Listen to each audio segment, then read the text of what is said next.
Hi, my name is Joanna Whitney. I am an intuitive artist and a student of natural law, and I'm still going through the On Conflict and Consensus book by C.T. Butler and Amy Rothstein, analyzing how this could benefit groups of sovereign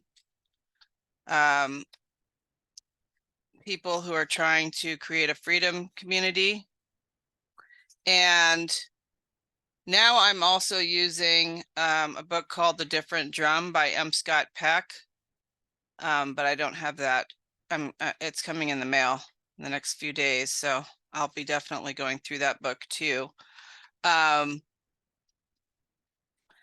that book actually helps to create the context for which to do consensus, because what I've noticed personally in my experience in the last at least 6 months or more is that our groups are missing a component of respect and love for one another that is necessary to have consensus, and we've lost it, or it's been buried. And I would say probably it's been buried under trauma. You know, I mean, probably most of us have some childhood trauma that we resolved as much as we could, or as much as it was necessary to be resolved for what we had to do in the world and for our relationships. And we figured out how to get along with the trauma. We resolved as much as we needed to resolve, right? And then we had the scamdemic and the trauma of having to be confronted at the doorway of a store to wear a mask. And some of us were able to say no to that, and some of us had not worked through that trauma and succumbed to wearing the mask. And then others of us who were extremely sleepy, still extremely asleep, virtue signaled other people to wear the mask also. I don't think anybody in this group did that, but and that was extremely traumatic. It never got worked through. A lot of us got together in groups, met in person, and railed against these quote unquote mandates, which only means a strong suggestion, but we were forced to think of them as laws because of our peers. And then we had to deal with the jab, you know, them trying to force us to get jabbed, losing our families, our friends, not wanting to see us or talk to us in person unless we were jabbed. And that was extremely traumatic, to have to stand up for our freedom and have our family members not agree and shun us. And this caused more trauma. It brought up old trauma. And for those of us who didn't have trauma like that, we were traumatized for the first time. And then we got together in these groups, and we had the quote unquote convenience of using social media instead of getting together. And we started treating each other like crap on social media, which is the thing that people do on social media. And I have talked, at length about my opinion about social media, which I still use, but it's absolutely horrible. And I actually refuse to use it for really important things. I don't use it. But I am addicted to it. I will admit that right now, because I'm not going to pretend that I'm not addicted to it. And if I'm addicted to it, I'm pretty sure a lot of other people are. And so that trauma, unresolved, made us lash out at other people and treat them like shit. Excuse my Yeah, well, that's just what I'm going to say. The truth of it is we treated each other really badly. And we are continuing to treat each other really badly. In fact, and the thing that's most disturbing is that we actually think that we're different than, you know, the World Economic Forum and Klaus Schwab, and we think we're different because we think we're in the freedom movement, and therefore we're inherently different because of that. And that is a misunderstanding, because unless we treat each other with love and respect individually, we're no different than any other dictator. Any one of us can be a dictator. Just, you know, tell people what to do. Don't follow the rules yourself, but just have the rules be for the people you don't like, and penalize and shun the ones you don't like, and then, you know, give special privileges to your friends, and you'll be a dictator. That's what dictators do. You know, that they're dictating that everybody else other than them has to follow these rules that are a violation of natural law rights. So anyone who does that is a dictator. They can be in the freedom movement, or they can be, you know, the ruler of a country. It doesn't matter. Anybody can be a dictator, and anybody can be a freedom fighter. But, you know, there are certain things that we would have to do to be a freedom fighter. And I personally believe we have to learn how to do it, because, you know, we've been conditioned from birth to have people telling us what to do and trying to do what they're telling us to do, and either get away with, you know, doing what we want behind their back, or fly under the radar, or, you know, get beat up for standing up for principle. So I have a direct experience with that this particular week. It's been a hard week for me, but I do also see a light at the end of the tunnel, because I see people potentially becoming willing to roll up our sleeves in person and work towards finding love for each other again, and whatever it's going to take to do that, using these techniques in these books that were written back when we still cared about one another. So I'm on page 79 of the consensus book, and I'm just going to start reading here. Consensus requires a different kind of attitude toward conflict and its resolution. Conflict is considered necessary, welcomed, and desirable, not something to be avoided, repressed, or feared. I mean, imagine that right there. I mean, even in the freedom movement, I still find that conflict is still being avoided, repressed, or feared. For example, I'm going to give you my personal example. A certain leader of a freedom group that I was involved with, I thought that I was free to have a conversation with the person on social media and disagree with them. But what happened was that I guess I became labeled as a troublemaker, or as a somebody they didn't like. I had no idea, honestly. And this is why, for me, I have to know the rules. You know, I have no earth in my chart. I don't know if anybody knows what I'm talking about when I say that, but it doesn't come naturally to me to know what the rules are. Like, I can't sense the rules. I don't have my own discipline that I can fall back on much. I have to really work hard to be disciplined. I'm a creative artist, and I basically bounce from one idea to the next like the wind and sparks in a fireplace. It's not, if it was my choice, I wouldn't be like this, but it is how I was born. And so what I found is really necessary for me is I need to know what the rules are. And I sometimes even need to have the rules explained to me because I don't even understand what they are if they don't make sense to me.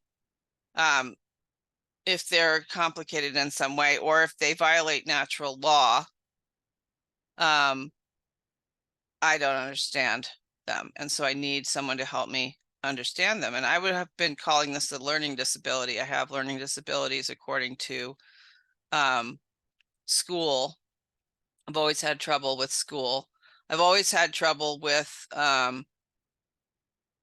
being taught something by someone from the front of the room where I have to actually experience it with my hands. And I have to be able to make mistakes in order to learn by physically using my hands to formulate the answers. And I usually make mistakes, at least 5 big mistakes before I learn something. It's been my experience. And so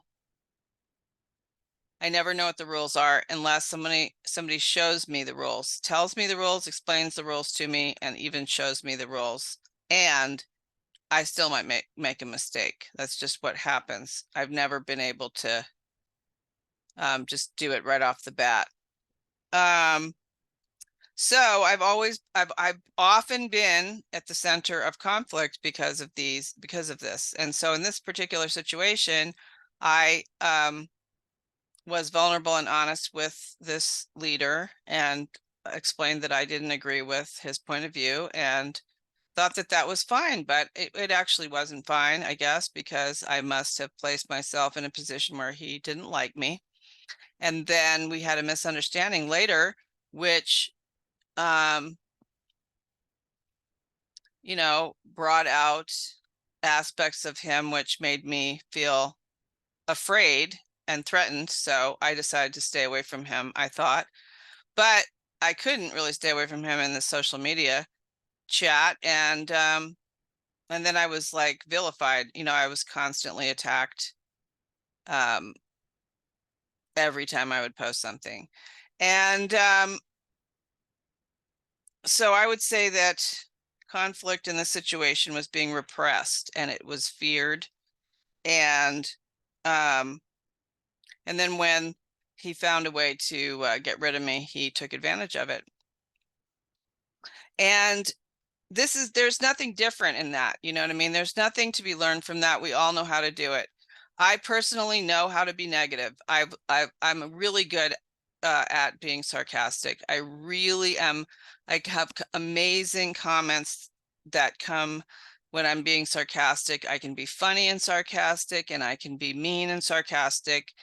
It comes easy and I enjoy it. However, that manner of behaving is not conducive to community. It's a self-seeking manner of behaving that only benefits me for a short time, and then it causes so much harm to everyone that I have to give it up because my goal is to create community in this time of extreme dehumanization and movement towards transhumanism. My goal is to create community, so I can't behave like that anymore. I simply have to give it up, and I have to learn a new way.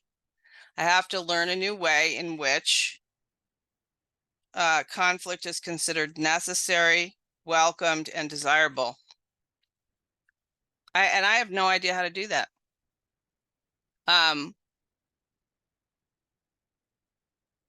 Well, that's not true. I do have an idea of how to do it. It's going to require patience, tolerance, kindness, love,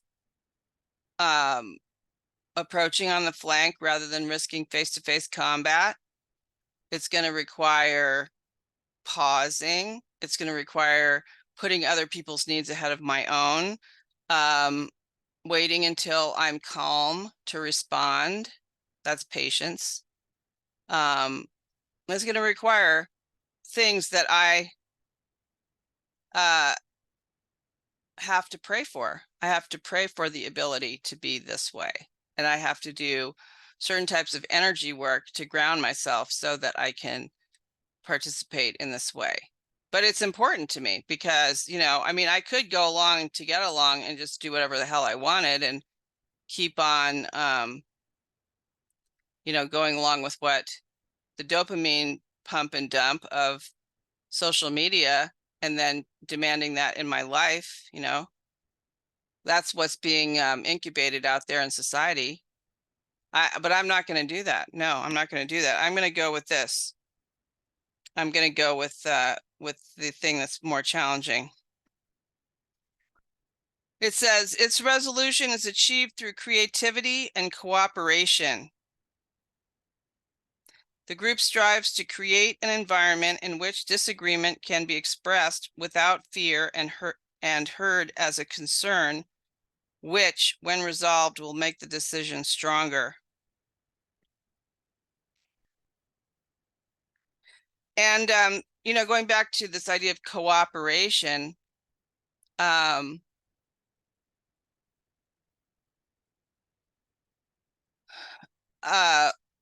cooperation cannot be achieved when we hate each other, which is what I've noticed. I've noticed that people are very distrustful of one another and they expect the worst. And so we're not cooperating. You know, people are happy to bitch and moan and complain when they feel screwed over, but they don't often talk about when they feel like they've had a success with another person. I just heard the other day something about a barter deal gone wrong, which I'm not going to repeat, but it's like I never hear about the good ones, the good trades that are going on in the community, because we're in a way, I feel like we, you know, misery loves company, and in a way, this negative cloud that's overhead wants to be right that it's impossible for us to create communities, so that when they bring in the 15-minute cities and the CBDCs and the digital ID, we just go, oh, well, we tried, but it didn't work, so fuck it. Yeah, don't let kids watch this video. I've said 2 cuss words today so far. So, yeah, cooperation is only going to happen if we have respect for one another. And, you know, I'm going to post a link to the, I'm going to post a link to an Amazon copy of The Different Drum by Scott Peck, because the prologue of that book is a parable about an abbot who lives in a monastery with some other priests, and, you know, the numbers have gone down and they don't get along anymore. They're dying off and there's nobody coming to church, and they don't know what to do to bring the numbers back up. And they seek out the assistance of a rabbi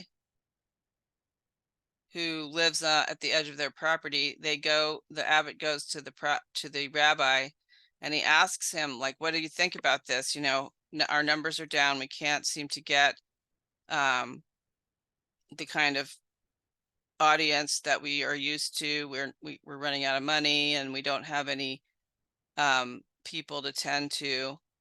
What do you think? And the rabbi says, oh yeah, me too. My numbers are down and I don't know how to get them back up again, but I do know that the Messiah is among you. So the abbot returns to the monastery and lets the other priests know that what the rabbi said, and that the Messiah is among them. So over a long period of time, the monks start to, or whatever they are, priests, monks, whatever, they start to treat each other with more respect, because they start to think maybe the Messiah is among them, you know, and they sure don't want to treat the Messiah like crap.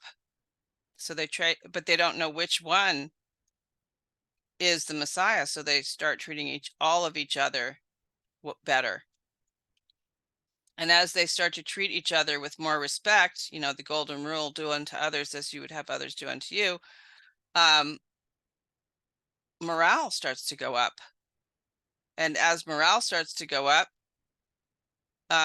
maybe they start taking care of the gardens again, and they start to take care of, be more vigilant about cleaning up and making the place look nice and feel nice. And suddenly people from the town start coming after a while, and their numbers go back up. So what that tells me is, you know, that we treat each other like shit now because it's easier. We're used to it. It takes more effort to treat each other well, and we don't have cooperation as a result of that. And that's what's saying it's saying it's required.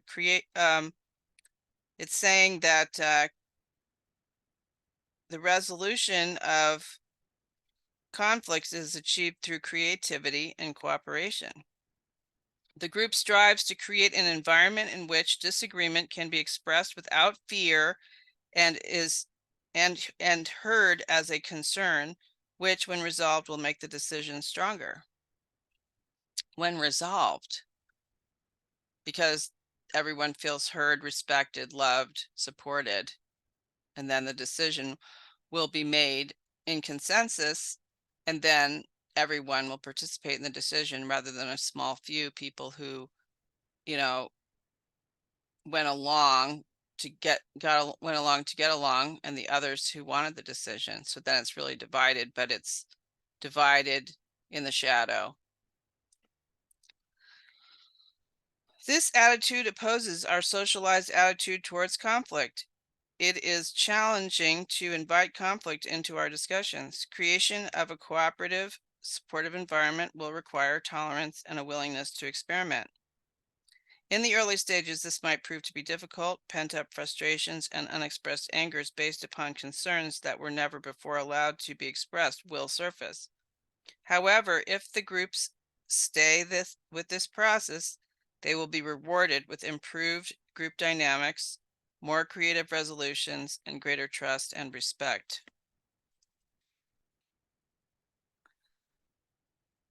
So, we're going to be using this other book to do some exercises. I'm thinking that's what's going to happen. We're going to be using a few different books to learn how to get along better and maybe resolve some of this trauma that we all have experienced when we lost our family and friends due to being deceived by our government and seeking a solution together. And then I will read more about that later. I think that's enough to think about for today.